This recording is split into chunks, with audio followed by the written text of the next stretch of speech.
रामचंद्र की जय, पवन सुत हनुमान की जय, उमापति महादेव की जय। जय सीताराम। रामायण युद्ध कांड शततमः सर्ग।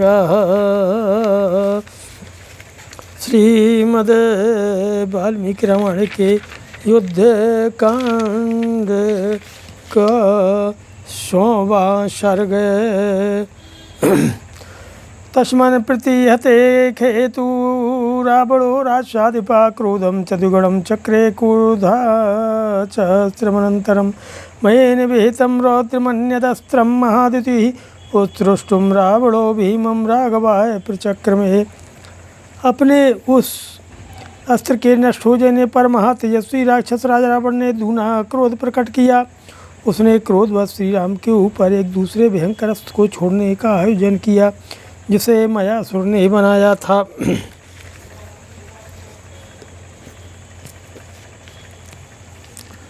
तथा शूलानि निश्चैर्गदाश्च मुशलानि च कार्मुकाद दीप्यमानानि वज्रसाराणि सर्वशः मुद्गराः कूटपाशाश्च दीप्ताश्च सनयस्तथा निष्पेतुर्विविधांस्तीक्ष्णा वातायुयुगच्छये।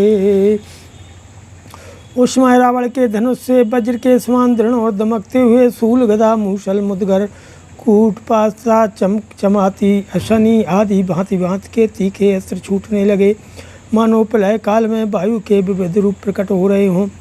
तदस्त्रम राघवासीमान उत्तमास्त्र विदाम्बरः जघान परमास्त्रेण गांधार्वेण महादिति। तब उत्तम अस्त्र के ज्ञाताओं में श्रेष्ठ महातेजस्वी श्रीमान रघुनाथ जी ने गांधार्व नामक श्रेष्ठ अस्त्र के द्वारा रावण के उस अस्त्र को शांत कर दिया।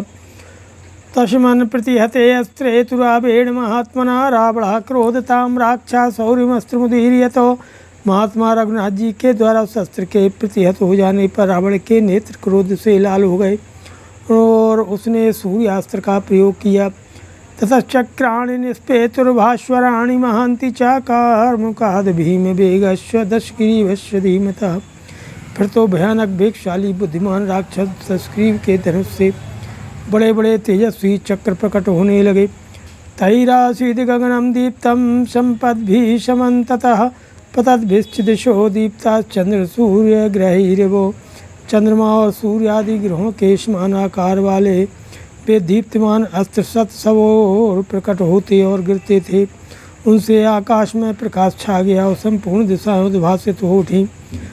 तानि चिच्छेद बाणौघैः चक्राणि तुषराघव आयुधानि च चित्राणि रावणस्य च मुखे। परंतु श्री रामचंद्र जी ने अपने बाण समूहों द्वारा सेना के मुहाने पर रावण के उन चक्रों चित्र आयुधों के टुकड़े टुकड़े कर डाले। तदस्त्रं तु हतं दृष्ट्वा रावणो राक्षसाधिपः विव्याध दशभिर्बाणैः रामं सर्वेषु मर्मसु सविद्धो दशभिर्बाणैः महाकार्मुकनिश्चितैः रावणेन महातेजा न प्रकम्पत राघवो। उस अस्त्र को नष्ट हुआ देख राक्षस राज रावण ने 10 बाणों द्वारा श्री राम के सारे मर्म स्थानों में गहरी चोट पहुंचाई। रावण के विशाल धनुष से छूटे हुए उन 10 बाणों से घायल होने पर भी महातेजस्वी श्री रघुनाथ जी विचलित नहीं हुए। ततो विव्याद गात्रे सर्वेषु समितिञ्जयः राघवति सुसंक्रुद्धो रावणं बहुभिशरैः। एतस्मिन्नन्तरे क्रुद्धो राघवस्यानुजो बली लक्ष्मणः सायकान् सप्तो जग्राह परवीर्यः। तैः सायकैः महावेगैः रावणस्य महादितिः द्वयं मनुष्यशीर्षं तु तस्य छेदनैकितः। सार्थैश्चापि बाणेन शिरो जरत्कुण्डलं जारलक्ष्मणः श्रीमान् नैरतस्य महाबलः। तस्य बाणैः चिच्छेदो धनुर्गजकरोपमं लक्ष्मणो राक्षसेन्द्रस्य पञ्चभिर्निस्तैः सदा। नीलवेगनिवहंश्चाश्वसदस्वान् परतोपमान् जघानाप्लुत्य गदया रावणस्य विभीषणः। हताश्वात्तु तदा वेगादवप्लुत्य महारथात् कोपमाहारयति ब्रह्मभ्रातरं प्रति रावणो। तथा शक्तिं महाशक्तिः प्रदीप्तामशनीमिवो भीषणाय चिक्षेपो राक्षसेन्द्रः प्रतापवान्। अप्राप्तामेव तां बाणैः त्रिभिश्चिच्छेद लक्ष्मणः अथोदतिष्ठत् सन्नादो वानराणां महारणे। इसके बाद समर विजयी श्री रघुवीर ने अत्यंत कुपित होकर के बहुत से बाण मारकर रावण के सारे अंगों में घाव कर दिया।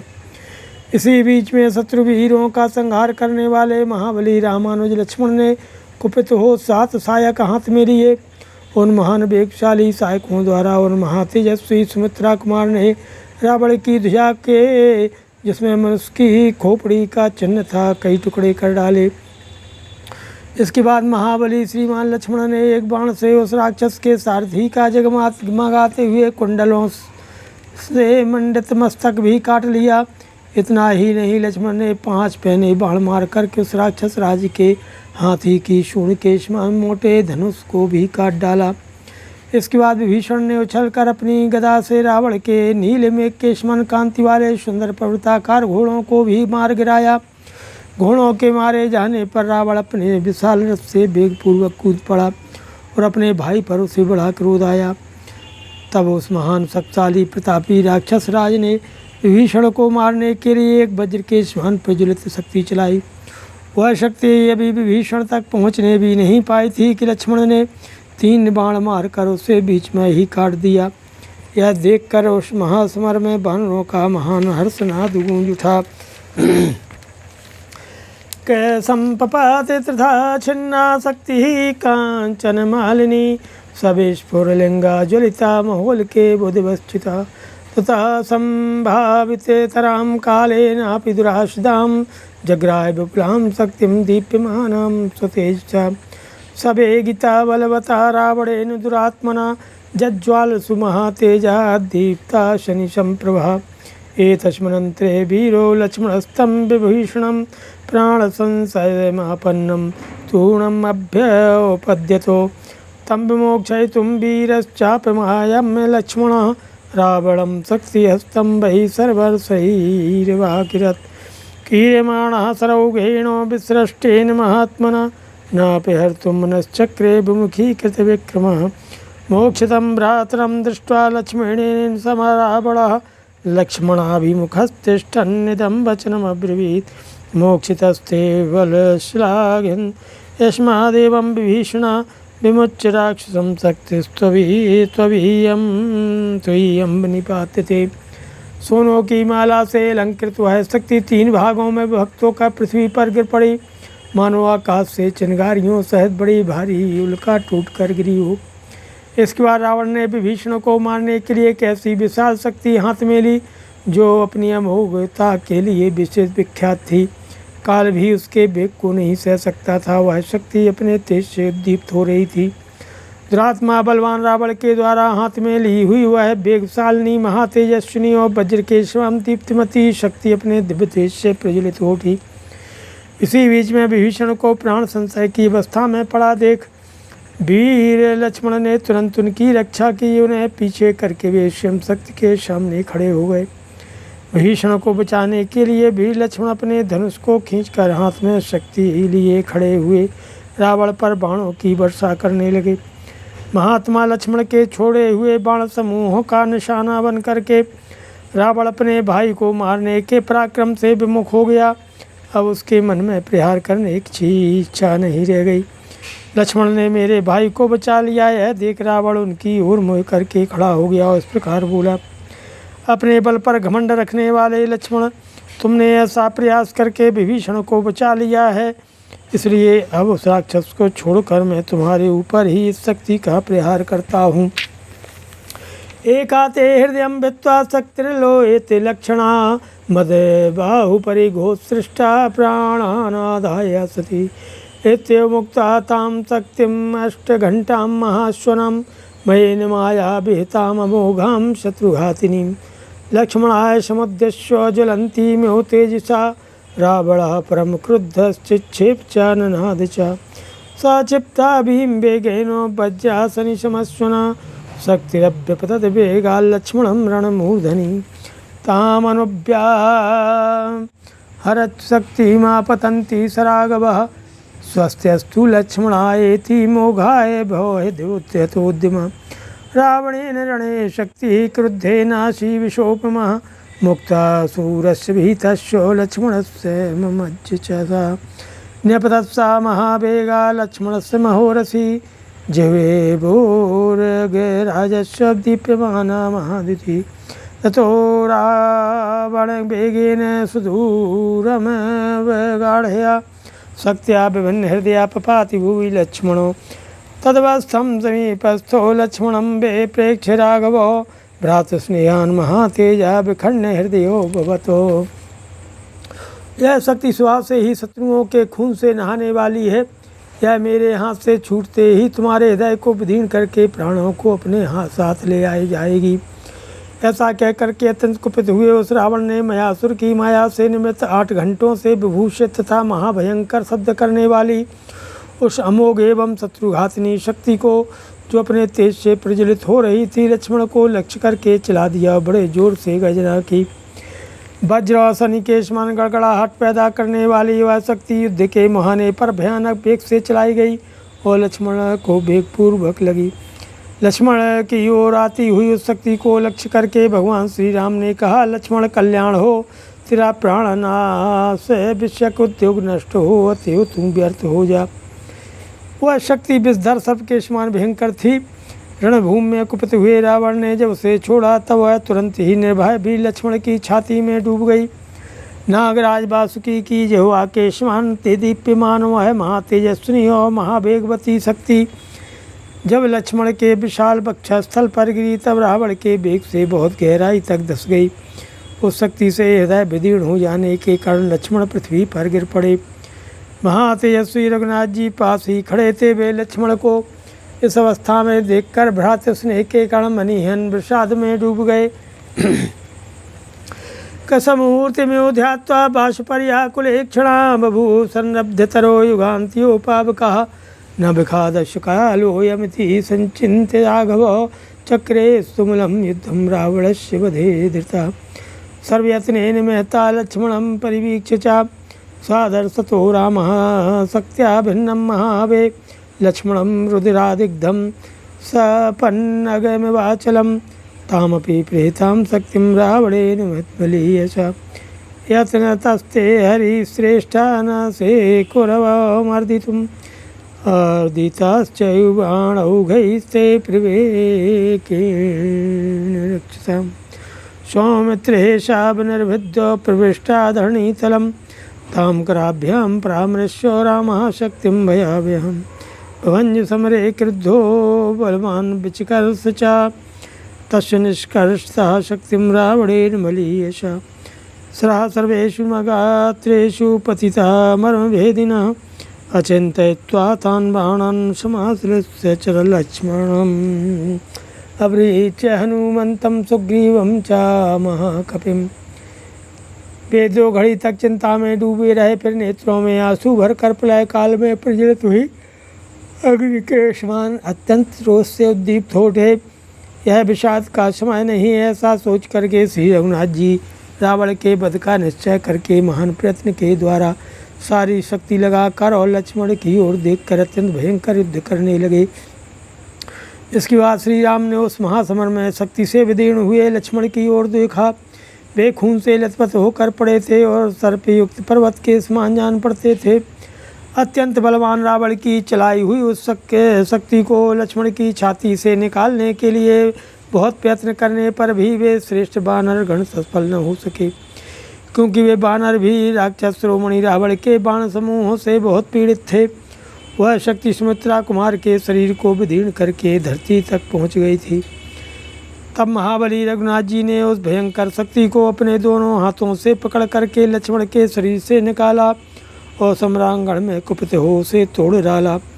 श्री रामचंद्र जी जब लक्ष्मण के शरीर से शक्ति निकाल रहे थे उस समय महाबली रावण उनके संपूर्ण अंगों पर मर्मभेदी बाणों की वर्षा करता रहा, परंतु उन बाणों की परवाह न करके लक्ष्मण को हृदय से लगाकर भगवान श्री राम हनुमान और महाकपि सुग्रीव से बोले कि लक्ष्मणं परिवार्यैवं तिष्ठध्वं वानरोत्तमा पराक्रमस्य कालोऽयं सम्प्राप्तो मे चिरेप्सितः पापात्मायं दशग्रीवो बध्यतां पापनिश्चयः काञ्चितं चातकस्यैवोदकर्मान्ते मे दर्शनम् अस्मिन् मुहूर्तं न चिरात् सत्यं प्रतिशृणोमि वः अरावणं रामं वा जगद्रक्षते वानरः राज्यनाशं वनेवासं दण्डके परिधावनं वैदेह्याश्च परामर्शो रक्षो विश्वसमागमम् प्राप्तं दुःखं महाघोरं क्लेशश्च निर्योपमः अद्य सर्वमहं त्यक्षे निहत्वा रावणं रणे यदर्थं वानरं सैन्यं समानीतमिदं मया सुग्रीवस्य कृतो राज्ये निहत्वा बालिनं रणे यदर्थं सागरः क्रान्तः सेतुर्बधश्च सागरे सोऽयमद्य रणे पापश्चक्षुविषयमागतः चक्षुर्विषयमागतो वनायं जीवितुमर्हति। कपिवरो तुम लोग लक्ष्मण को इसी तरह सब ओर से घेर कर खड़े रहो।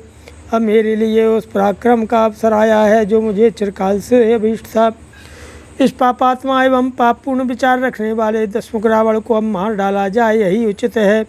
जैसे पपीहों को ग्रीष्म ऋतु के अंत में मेघ के दर्शन की इच्छा रहती है, उसी प्रकार मैं भी इसका वध करने के लिए चिरकाल से इसे देखना चाहता हूँ। अरे वानरों, में इस मुहूर्त में तुम्हारे सामने यह सच्ची प्रतिज्ञा करके कहता हूँ कि कुछ ही देर में यह संसार रावण से रहित दिखाई देगा। आराम से मेरे राज्य का नाश, वन का निवास, दंडकारण्य की दौड़ धूप, देह कुमारी सीता का राक्षस द्वारा अपहरण तथा राक्षसों के साथ संग्राम, इन सब के कारण मुझे महाघोर दुख सहना पड़ा है और नरक के समान कष्ट उठाना पड़ा है। किंतु रणभूमि में रावण का वध करके आज मैं सारे दुखों से छुटकारा पा जाऊंगा, जिसके लिए मैं वानरों की अब विशाल सेना साथ लाया हूँ। इसके कारण मैंने युद्ध में बाली का वध करके सुग्रीव को राज्य पर बिठाया है, जिसके उद्देश्य से समुद्र पर पुल बांधा और उसे पार किया। वह पापी रावण आज युद्ध में मेरी आँखों के सामने उपस्थित है। मेरे दृष्टिपथ में आकर अब यह जीवित रहने योग्य नहीं है।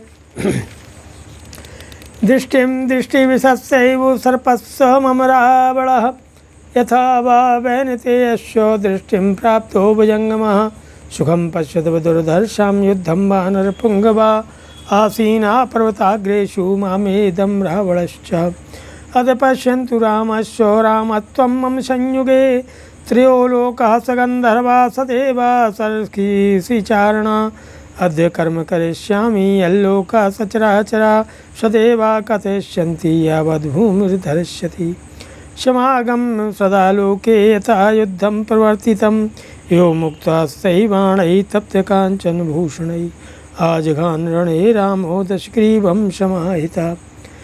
दृष्टि मात्र से संहारकारी विष का प्रसार करने वाले सर्प की आँखों के सामने आकर जैसे कोई मनुष्य जीवित नहीं बच सकता, अथवा जैसे वृंतानंदन गरुण की दृष्टि में पड़कर कोई महान सर्प जीवित नहीं बच सकता, उसी प्रकार आज रावण मेरे सामने आकर जीवित या सकुशल नहीं लौट सकता।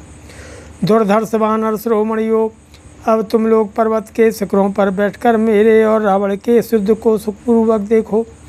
आज संग्राम में देवता, गंधर्व, सिद्ध, ऋषि और चारणों सहित तीनों लोकों के प्राणी राम का रामत्व देखें। आज मैं वह पराक्रम प्रकट करूंगा जिसकी जब तक यह पृथ्वी कायम रहेगी तब तक चराचर जगत के जीव और देवता भी लोक में एकत्र होकर चर्चा करेंगे और जिस प्रकार युद्ध हुआ है उसे एक दूसरे से कहेंगे। ऐसा कहकर के भगवान श्री राम सावधान हो अपने स्वर्ण भूषित तीखे बाणों से रणभूमि में दशानन रावण को घायल करने लगे। तथा प्रदीप्तै नाराचै मुशलैश्चापि रावणः अव्यवर्षत् रामं धाराभिर्युतो यदः राम रावण मुक्तानामन्योन्यभिनिघ्नतां प्राणां च शराणां च बभूत मूलः स्वनः विच्छिन्नाश्च विस्गीर्णाश्च राम रावणयोः शराः अंतरिक्षात् प्रदीप्ताग्रा निपेतुर्धरणी तले तयोर्जातल निर्घोषो राम रावणयोर्महान् त्रासना सर्वभूतानां बभूवाद्भुतोपमा शकीर्यमाणः सरजालवृष्टिभिर्महात्मना दीप्तधुस्मतार्दितः भयात् प्रतुद्रावो समेत्य रावणो यथा निलेनाभियतो बलाहिका। इसी प्रकार जैसे मेघ जल की धारा गिराता है, उसी तरह रावण भी श्री राम पर चमकीले नाराजों और मूषणों की वर्षा करने लगा। एक दूसरे पर चोट करते हुए राम और रावण के छोटे छोड़े हुए श्रेष्ठ बाणों के परस्पर टकराने से बड़ा भयंकर शब्द प्रकट होता था। श्री राम और रावण के बाण परस्पर छिन्न भिन्न होकर आकाश से पृथ्वी पर गिर पड़ते थे। उस समय उनके अग्रभाग बड़े उद्दीप्त दिखाई देते थे। राम और रावण के धनुष की प्रत्यंचा से प्रकट हुई महान टंकार ध्वनि समस्त प्राणियों के मन में त्रास उत्पन्न कर देती थी और बड़ी अद्भुत प्रतीत होती थी। जैसे वायु के थपेड़े खाकर मेघ छिन्न भिन्न हो जाता है, उसी प्रकार दीप्तिमान धनुष धारण करने वाले महात्मा श्री राम के बाण समूहों की वर्षा से आहत एवं पीड़ित हुआ रावण भय के मारे वहाँ से भाग गया। श्रीमद् रामायण वाल्मीकि आदि काव्य कांडे 7तमः सर्गः। सियावर रामचंद्र की जय।